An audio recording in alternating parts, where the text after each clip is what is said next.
नमस्कार दोस्तों, आप सभी का स्वागत है। तो जैसा कि आप जान रहे हैं कि 23 जनवरी 2022, कितना जनवरी 23 जनवरी 2022 यानी कल का दिन। तो कल यानी कौन सा दिन था, आप कमेंट करके बता दीजिएगा, दिन अभी याद नहीं आ रहा। तो 23 जनवरी 2022 को यूपी टेट का एग्ज़ाम हुआ था। किसका एग्ज़ाम हुआ था? यूपी टेट का एग्ज़ाम हुआ था। तो जिसमें एक पर्यावरण अध्ययन भी ऐड होता है, जिसमें क्या पूछा जाता है, जीके जीएस। तो आज हम लोग पर्यावरण अध्ययन से रिलेटेड जो भी प्रश्न पूछा गया है यूपी टेट में, उसका एनालिसिस करेंगे।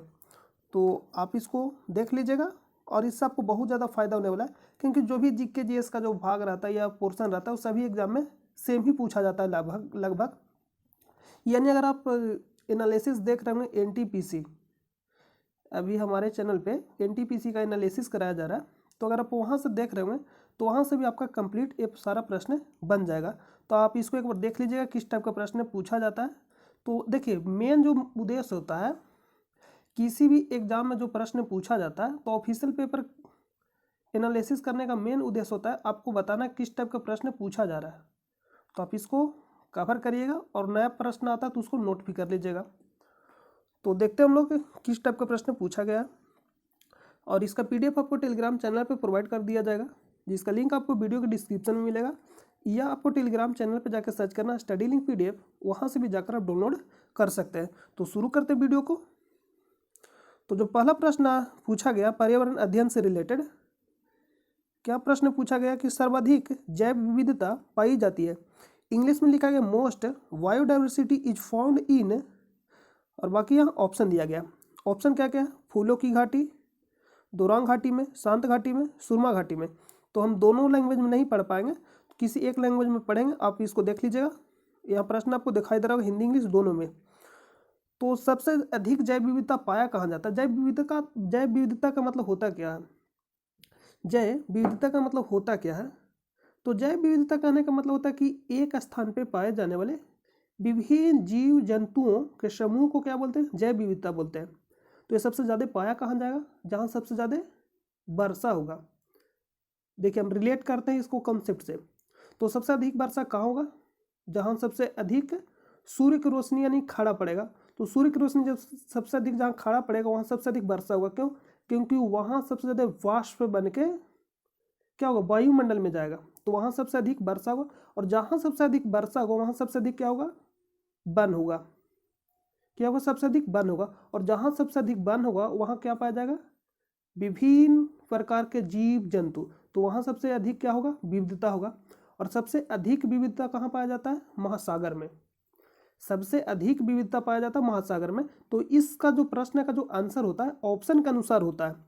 तो ऑप्शन क्या क्या दिया गया? फूलों की घाटी, दोरांग घाटी में, शांत घाटी में, सुरमा घाटी में। तो आंसर क्या हो जाएगा? शांत घाटी में। यानी पश्चिमी घाट, शांत घाटी कहाँ स्थित है? केरल में, जिसको क्या बोलते हैं? Silent valley. कहाँ स्थित है? केरल में। तो शांत घाटी यानी केरल, या पश्चिमी घाट देता तो भी सही हो जाता। तो इसका राइट आंसर क्या हो जाएगा? ऑप्शन नंबर सी, शांत घाटी में। ऑप्शन नंबर सी, शांत घाटी में। नेक्स्ट जो प्रश्न पूछा गया है, एलपीजी के संदर्भ में क्या असत्य है? असत्य के बारे में आपको बताना है। लिख रहा what is not true for LPG.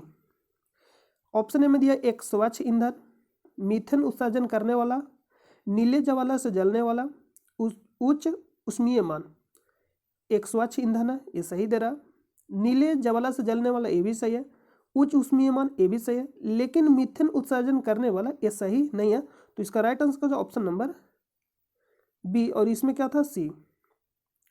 तो इसका राइट आंसर का ऑप्शन नंबर बी। अगला प्रश्न चलते हैं। पारिस्थितिकी तंत्र के घटक है। पारिस्थितिकी तंत्र के घटक है। तो ऑप्शन ए में दिया पौधों यानी पौधे तथा जंतु, उत्पादक उपभोक्ता अपघटक, उत्पादक उपभोक्ता अपघटक, उत्पादक उपभोक्ता, जैविक तथा अजैविक पदार्थ। तो पारिस्थितिकी तंत्र के घटक कौन कौन है? उत्पादक हो गया, उपभोक्ता हो गया, अपघटक हो गया। ऑप्शन नंबर बी, उत्पादक भी है, उपभोक्ता भी है और अपघटक भी है। तो इसका राइट आंसर क्या हो जाएगा? Option number C, sorry, option number B. English में क्या दिया गया? Producer, consumers and decomposers. तो इसका राइट आंसर का ऑप्शन नंबर बी, इसको मिलाते जाइएगा। देखिए दोनों लैंग्वेज में आपको PDF प्रोवाइड कर दिया जाएगा, वहाँ से आप मिला लीजिएगा इसको। मकर रेखा 23.5 डिग्री, देखिए ध्यान से सुनिएगा, एक होता है 23.5 डिग्री उत्तरी अक्षांश, उसको क्या बोलते हैं, कर्क रेखा। ये मान लीजिए, देखिए यहाँ पे इमेज बना है, ये मान लीजिए पृथ्वी है, तो पृथ्वी बीचों बीच से कौन सा रेखा गुजरती है, विषुवत रेखा, यानी 0 डिग्री लाइन, 0 डिग्री लाइन। ये हो गया आपका कर्क रेखा, ये हो जाएगा मकर रेखा। 23.5 डिग्री उत्तरी अक्षांश को क्या बोलते हैं, कर्क रेखा। 23.5 डिग्री दक्षिणी अक्षांश को क्या बोलते हैं, मकर रेखा। तो आंसर क्या हो जाएगा, ऑप्शन नंबर सी, 23.5 डिग्री दक्षिणी अक्षांश, ऑप्शन नंबर सी। इसी को इंग्लिश में क्या बोलते हैं, ट्रॉपिक ऑफ कैप्रिकॉर्न। इकोसिस्टम शब्द का प्रयोग सर्वप्रथम किसने किया, ये हाल ही में यानी कल का जो NTPC का एनालिसिस था उसमें आपको कराया गया था। इकोसिस्टम शब्द का प्रयोग सर्वप्रथम किसने किया, doctor A.G. Tansley, doctor A.G. Tansley, option number D, option number D right हो जाएगा। नेक्स्ट है, निम्न में से कहाँ आर्सेनिक द्वारा जल प्रदूषण सर्वाधिक है, निम्न में से कहाँ आर्सेनिक द्वारा जल प्रदूषण सर्वाधिक है। यहाँ इंग्लिश में क्या लिखा गया, the problem of water pollution with arsenic is maximum in, option जो दिया गया उत्तर प्रदेश में, पश्चिम बंगाल में, बिहार में, मध्य प्रदेश में। तो इसका जो राइट आंसर हो जाएगा ऑप्शन नंबर पश्चिम बंगाल में, option number B right answer हो जाएगा पश्चिम बंगाल। अगला प्रश्न पे चलते हैं। नेक्स्ट प्रश्न है कि भारत में पश्चिमी घाट के ढक्कन शुष्क है क्योंकि, भारत में पश्चिमी घाट के ढक्कन शुष्क, शायद यहाँ पे ढक्कन ही तो लिखा गया होगा, ढक्कन शुष्क है क्योंकि निम्न ताप प्रभाव है, दाब प्रभाव है, रैन शैडो प्रभाव है, उच्च तुंगता प्रभाव है। ढक्कन शुष्क है क्यों है, पश्चिमी घाट के ढक्कन शुष्क है क्योंकि, देखिए यहाँ पे जो लिखा है रैन शैडो प्रभाव, जिसको हम क्या बोलते हैं, वृष्टि छाया प्रदेश, यानी जहाँ वर्षा न हो कहने का मतलब इसका अर्थ है क्या, कि जहाँ होता मतलब कम होता है। जैसे हम किसी को कहते हैं कि तू नहीं पढ़ा ही रे, जैसे मैं किसी को लैंग्वेज में बोल देता ना कि तुम पढ़ता नहीं, इसका कहने का मतलब पढ़ता बिल्कुल ही नहीं है, मतलब पढ़ता है लेकिन कम पढ़ता है। तो इसी को बोलते हैं रैन शैडो, जहाँ वर्षा नहीं होता यानी होता है लेकिन बहुत कम होता है, तो उसको क्या बोलते हैं, रैन शैडो। तो इसका जो राइट आंसर होगा ऑप्शन नंबर सी, रैन शैडो प्रभाव है। क्यों है, रैन शैडो प्रभाव है। इसका कारण क्या है, पश्चिमी घाट। अगला प्रश्न पे चलते हैं।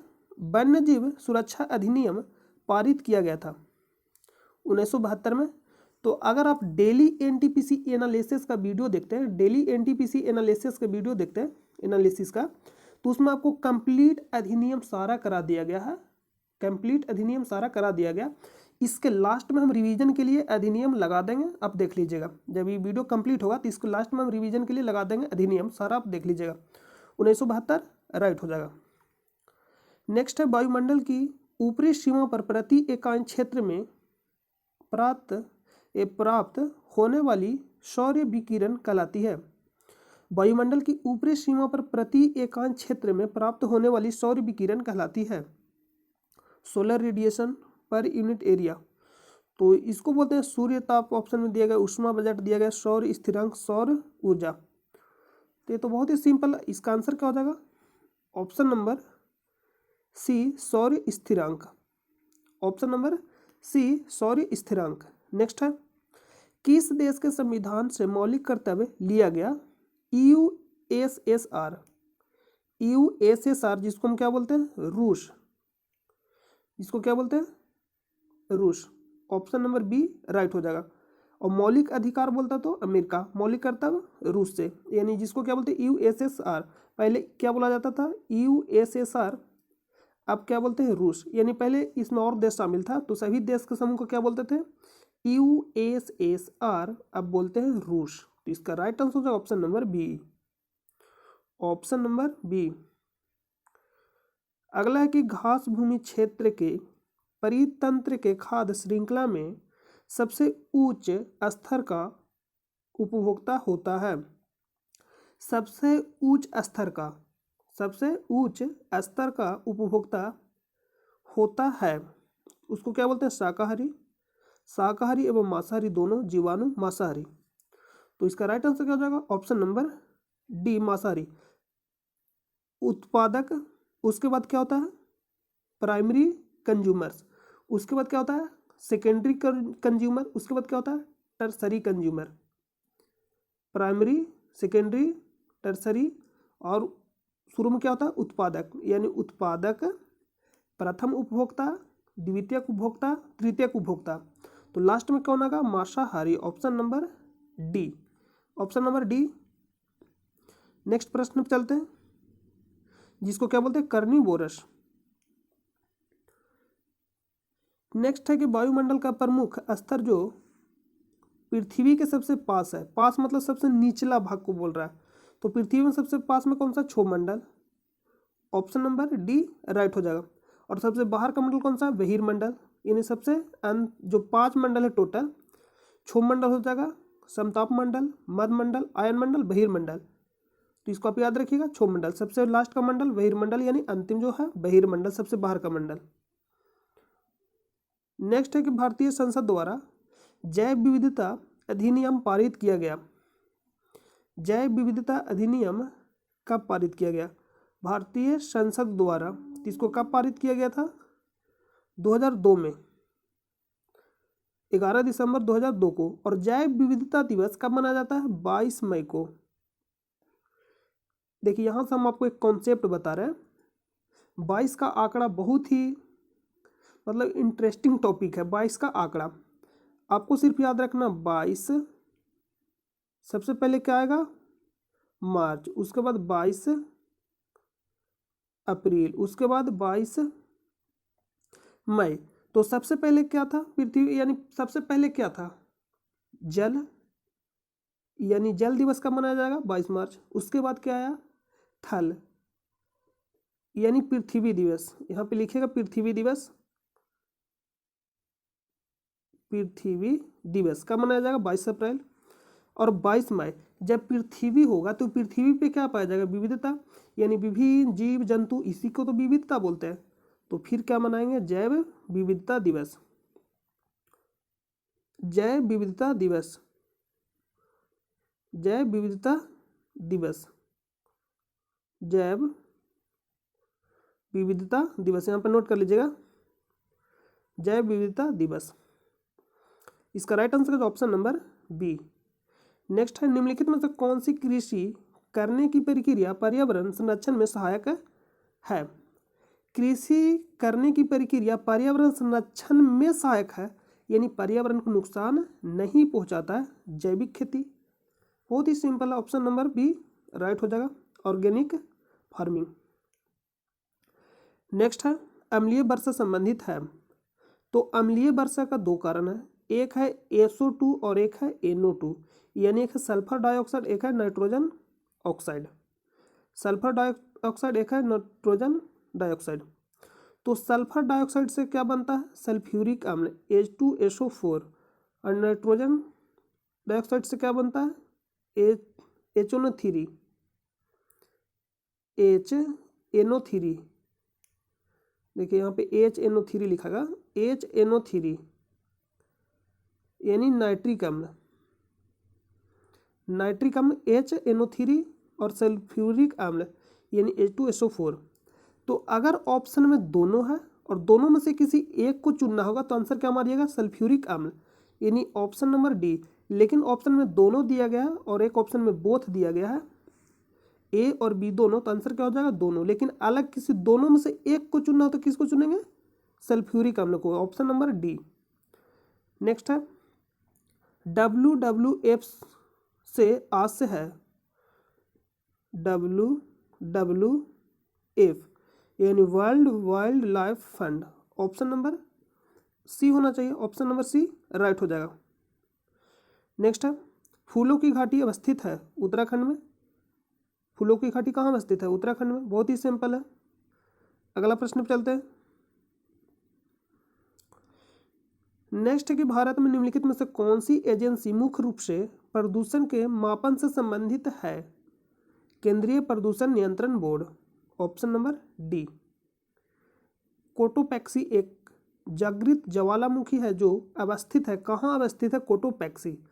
तो कोटोपैक्सी कहाँ अवस्थित है? सिसिली में, रॉकिंग में, यहाँ पे क्या लिखा है, रॉकीज में, एंडीज में, हवाई में। तो कहाँ अवस्थित है? तो इसका राइट आंसर है एंडीज में। कहाँ अवस्थित है कोटोपैक्सी? एंडीज में। नेक्स्ट है कि तिब्बत की सांकू नदी भारत में जानी जाती है ब्रह्मपुत्र के नाम से, और अरुणाचल प्रदेश में दिहांग। एक इसका उद्गम स्थल कहाँ? ब्रह्मपुत्र नदी का उद्गम स्थल मानसरोवर झील। मानसरोवर झील से 3 नदी, इधर से सिंधु, इस साइड से ब्रह्मपुत्र और इस साइड से सतलज। यहाँ पे कौन सा? राक्षस ताल झील, जो मानसरोवर झील का ही हिस्सा है। ये प्रश्न पूछा तो मैप से इस तरह से याद रखें कि बीच में क्या मानसरोवर झील है, पूर्व साइड से ब्रह्मपुत्र नदी, पश्चिम साइड से कौन सा नदी? सिंधु नदी, और नीचे से सतलज नदी। तो इस तरह से आपको याद रहेगा। ध्रुव तारा कहा जाता है उत्तरी तारे को, पश्चिमी तारे को, पूर्वी तारे को, दक्षिणी तारे को? सिंपल ऑप्शन नंबर ए, उत्तरी तारे को, ध्रुव तारा, ऑप्शन नंबर ए। नेक्स्ट है भारत में प्रोजेक्ट टाइगर प्रारंभ किया गया था 1 अप्रैल 1975 को, ऑप्शन नंबर डी। 1 अप्रैल 1973, 75 बोल दिए थे क्या? 1973, option number D. Option number D right हो जाएगा। अगला है कि कान्हा राष्ट्रीय उद्यान भारत के किस राज्य में स्थित है? Kanha Madhya Pradesh, option number D. बहुत ही सिंपल प्रश्न पूछा गया, ये सारा प्रश्न आपको कराया गया तो आप इसको कर लीजिएगा आसानी से। Option number D. लखनऊ समझौता 1916 किन दो के मध्य हुआ था? लखनऊ समझौता 1916 किन दो के मध्य हुआ था? ऑप्शन ए में दे रहा कांग्रेस एवं मुस्लिम लीग के मध्य, नरम दल एवं गरम दल के मध्य, ब्रिटिश एवं भारतीय के मध्य, हिंदू एवं मुस्लिम के मध्य। तो इसका जो राइट आंसर होना चाहिए option number B. Option number B, Garam Dal और नरम दल के बीच। जब कांग्रेस 1907 में विभाजन हुआ था सूरत अधिवेशन में, तो 1916 में क्या हुआ? फिर से मतलब मिल गया, यानी मिलन हो गया नरम दल और गरम दल द्वारा से। कांग्रेस का दूसरा विभाजन कब है, ये भी प्रश्न पूछा जाता है 1918 में। तो इसका राइट आंसर का ऑप्शन नंबर बी, नरम दल एवं गरम दल के मध्य, ऑप्शन नंबर बी। नेक्स्ट प्रश्न है, जंगली गधों का अभयारण्य कहाँ है? राजस्थान में, बिहार में, मध्य प्रदेश में, गुजरात में? तो ऑप्शन नंबर क्या होना चाहिए बताइए कमेंट करके। जंगली गधों का अभयारण्य कहाँ है? गुजरात में। कच्छ की खाड़ी, option number D. Carbon dating संदर्भित करता है, तो कार्बन डेटिंग क्या संदर्भित करता है? कार्बन डेटिंग तो प्राचीन स्थलों में मौजूद हड्डियों या सामग्रियों के आयु मापन। कार्बन डेटिंग क्या करता है? आयु मापन, ऑप्शन नंबर डी। बहुत ही सिंपल प्रश्न पूछा गया, आप इसको आसानी से कर सकते हैं। संविधान सभा ने कब राष्ट्रीय गान को अपनाया? संविधान सभा ने कब राष्ट्रीय गान को अपनाया? 24 जनवरी 1950 को, ऑप्शन नंबर डी। राष्ट्रीय गान को पहली बार कब गाया गया था, यह प्रश्न पूछा जाएगा। 1911 के कोलकाता अधिवेशन में। 1911 के कोलकाता अधिवेशन में राष्ट्रीय गान को पहली बार गाया गया था। जिसकी अध्यक्षता कौन के थे, मतलब जिसके अध्यक्ष कौन थे उस समय? अध्यक्ष कौन थे? श्याम, देखिए एक है रहीमतुल्लाह सियानी, एक है पंडित बिशन नारायण धर। तो जब 1986 के कोलकाता अधिवेशन में पहली बार राष्ट्रगीत को गाया गया था, उस समय के अध्यक्ष कौन थे? रहीमतुल्लाह सियानी। और जब 1911 के कोलकाता अधिवेशन में पहली बार राष्ट्रगान को गाया गया, उस समय के अध्यक्ष कौन थे? पंडित बिशन नारायण धर। दोनों आप याद रखिएगा, दोनों पूछा जाता है प्रश्न। वायु मैग्निफिकेशन है समय के साथ उत्तक में विषैले पदार्थ की बढ़ती सांद्रता लिखा गया। तो इसका राइट आंसर होना चाहिए option number A. Option number A ही इसका राइट आंसर हो जाएगा। नेक्स्ट है, निम्नलिखित में से कौन जैव मंडल का अजैविक घटक नहीं है? देखिए दो तरह से यहाँ प्रश्न पूछा गया। अजैविक घटक नहीं है यानी कहने का मतलब कैसा घटक है? जैविक घटक।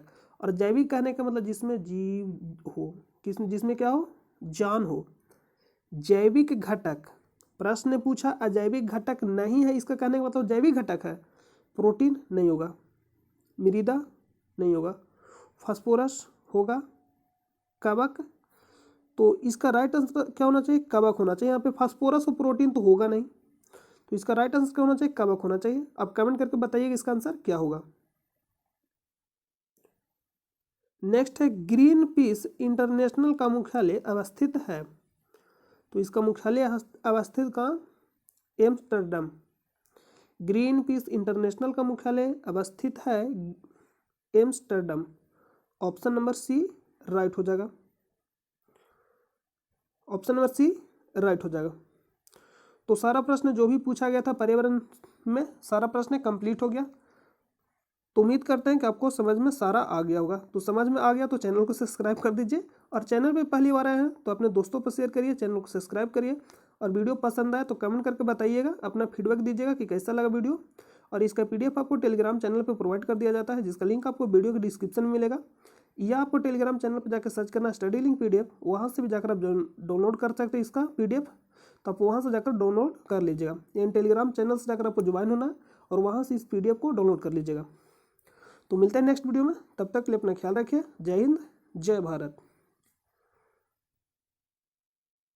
महत्वपूर्ण अधिनियम, यहाँ क्या लिखा गया, महत्वपूर्ण अधिनियम।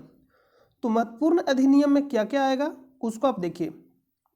पहला जो बनेगा प्रश्न कि वन्य जीव संरक्षण अधिनियम, यहाँ पे आप लिख सकते हैं पूरा कि वन्य जीव संरक्षण अधिनियम। तो वन्य जीव संरक्षण अधिनियम कब आया, 1972। वन्य जीव संरक्षण अधिनियम 1972। उसके बाद आता है टाइगर प्रोजेक्ट, उसके बाद नहीं, टाइगर प्रोजेक्ट। टाइगर प्रोजेक्ट कब आता है, 1973 में, 1973। तो आपसे प्रश्न पूछेगा वन्य जीव संरक्षण अधिनियम 1972, टाइगर प्रोजेक्ट 1973, 1 अप्रैल 1973 को। पर्यावरण संरक्षण अधिनियम 1986, पर्यावरण संरक्षण अधिनियम 1986। सेबी अधिनियम 1992, सेबी अधिनियम 1992। जैव विविधता अधिनियम, जैव विविधता अधिनियम 2002। जैव विविधता अधिनियम कब का था, 2002। तो जैव विविधता अधिनियम 2002। और जैव विविधता दिवस कब मनाया जाता है, ये आपको कमेंट बॉक्स में इसका आंसर बताना है। जल दिवस, पृथ्वी दिवस और जैव विविधता दिवस, ये तीनों का आंसर आपको कमेंट बॉक्स में बताना है, क्योंकि इसके बारे में आपको बहुत ज़्यादा बताया गया। तो इसका आंसर आप कहाँ बताइएगा, कमेंट बॉक्स में। नेक्स्ट प्रश्न है आपदा प्रबंधन अधिनियम। आपदा प्रबंधन अधिनियम 2005, 2005। RTI, right to information, Hindi में यहाँ पे लिख लीजिएगा सूचना का अधिकार, सूचना का अधिकार। और इंग्लिश में क्या बोलेंगे, राइट टू इंफॉर्मेशन। सूचना का अधिकार अधिनियम कब का था, 2005, 2005। नेक्स्ट है एलिफेंट एक्ट, एलिफेंट एक्ट 1992। और 1992 में एक और अधिनियम बताया जो क्या था, सेबी अधिनियम। दोनों कब का, 1992।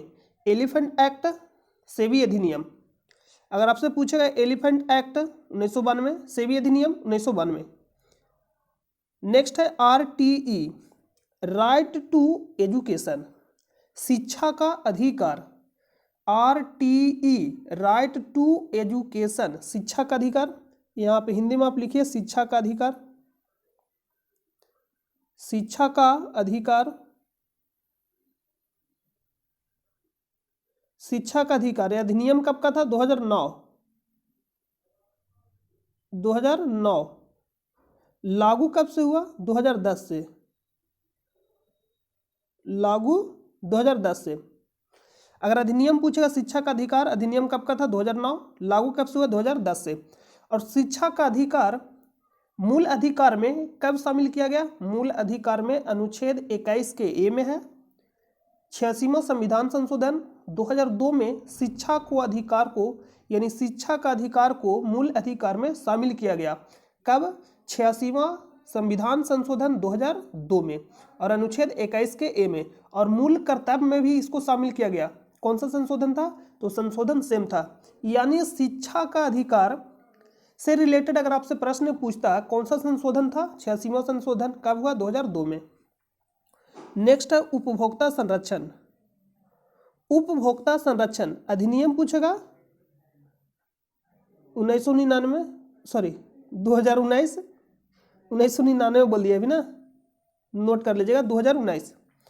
उपभोक्ता संरक्षण अधिनियम 2019, उपभोक्ता संरक्षण अधिनियम 2019 लागू कब से हुआ?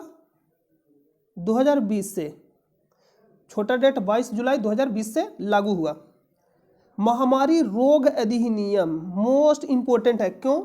क्योंकि अभी कोरोना वायरस चल रहा है, तो कोरोना वायरस चल रहा है तो इससे रिलेटेड पूछा जाएगा। महामारी रोग एक्ट, महामारी रोग अधिनियम कब का? 1897। तो ये रहा